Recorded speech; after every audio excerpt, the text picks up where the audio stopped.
Я на вершине первой горы. Здесь расположен домик Бабура, однокамерная мечеть. В советский период эта мечеть была взорвана, восстановлена в 1989 году.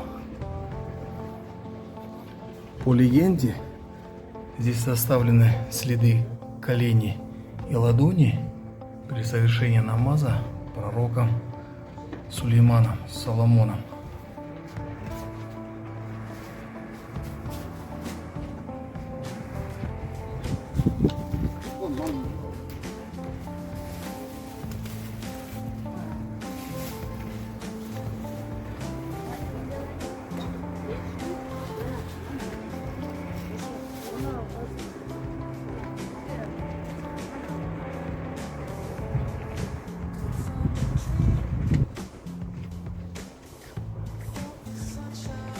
Это специальное панорамное место, где можно